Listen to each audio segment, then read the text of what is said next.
boys, Disney Dave coming at you once again from Down Under with the very first update of my Disney Blu-ray and DVD collection. Happy New Year everybody, welcome to a brand new year of Disney Dave. This is the January 2017 update. Now I know it actually hasn't been that long since I uploaded the videos of me exploring my entire collection. However, I did actually record the videos a couple of months ago, and in that time I've managed to pick up a couple of new releases and managed to find a few titles in the collection that somehow I skipped over last time. Now of course I initially split my animated collection and my live action collection into two videos. However, from now forward I'm keeping the updates fairly short. I'll probably do one every couple of months, and it really just makes sense to sort of combine the live action and the animation into singular videos from this point going forward. So in this update we're going to get a bit of both. There's mostly live action stuff here, but we've got a little bit of animated stuff as well. I should mention I've actually done video unboxings and reviews for the most recently released titles, so I'm going to limit this video to just sort of updating my collection instead of reviewing these titles as well. So if you do want an in-depth unboxing and review of any of these titles, please check the Blu-ray unboxings playlist on my channel.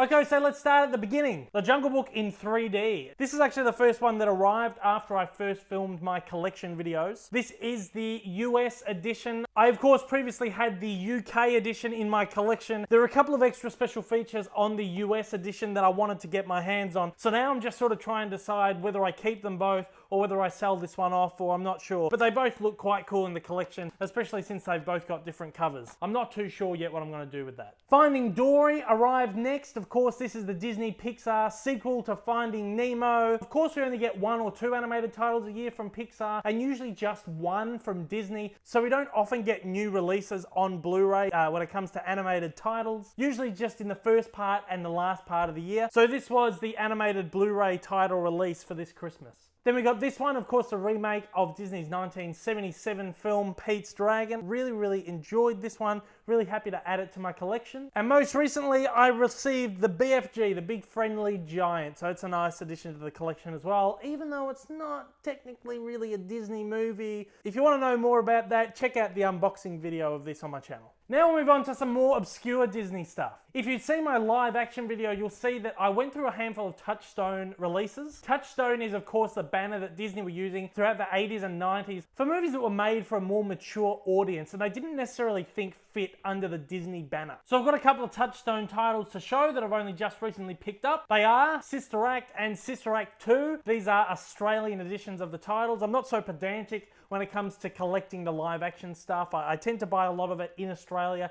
as opposed to importing it. I actually did look at importing Sister Act from the US quite a number of times. It came in a 2-movie collection in the US, but the thing that bugged me a little bit was that both movies were put on the same disc. I don't really like it when they put 2 movies on the one disc because it doesn't really run the risk of sacrificing the video and audio quality of the films. I'm sure in the case of Sister Act 1 and 2, there probably wasn't really much of a sacrifice in quality, but because they were brought out in Australia as 2 separate releases, I felt just a little bit more comfortable adding them to the collection that way. I haven't actually watched either of these since I was a kid, probably since they first came out. I remember loving them then, so I'm really excited to sort of check them out again.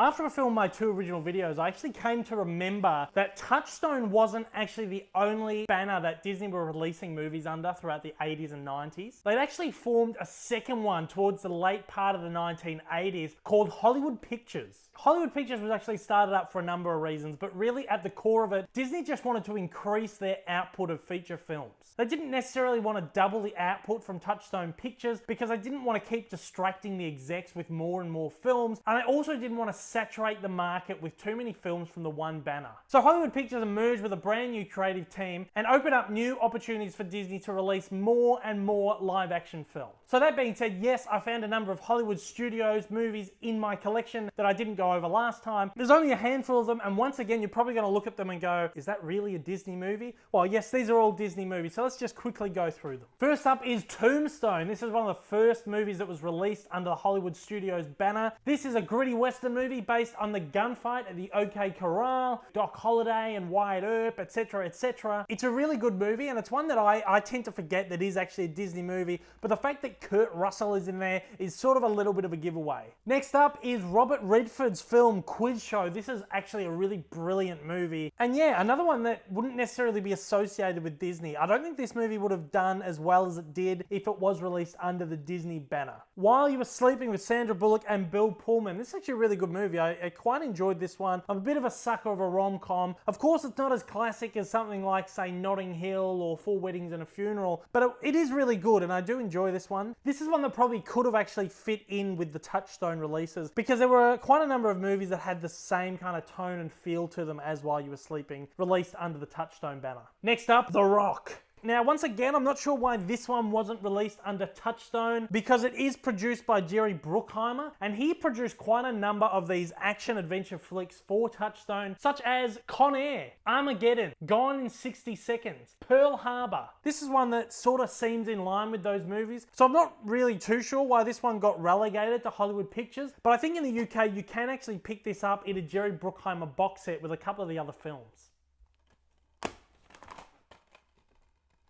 Grosse Pointe Blank. This is fantastic. Absolutely love this movie. John Cusack is one of my favorite actors of all time. He's incredibly underrated. Around the same time, he did High Fidelity for Touchstone Pictures. Absolutely incredible movie. I love that so much. So again, I'm not too sure what decided which one went to Touchstone and which one went to Hollywood Pictures. But yeah, both of them are absolutely fantastic and worthy of an addition to any collection, I think. And last but not least, one of the greatest thrillers ever produced, The Sixth Sense. Once again, I'm wondering how they delegated specific titles to a specific banner, because M. Night Shyamalan released both Unbreakable and Signs under Touchstone, yet The Sixth Sense came in as a Hollywood Pictures movie. While that just about wraps up this update for January 2017, I'm not too sure how often I'll do an update. I am getting titles in fairly regularly, and as I do receive a title, I will usually do an unboxing and review. But when it comes to these updates, you know, I might leave it a couple of months until I've stockpiled enough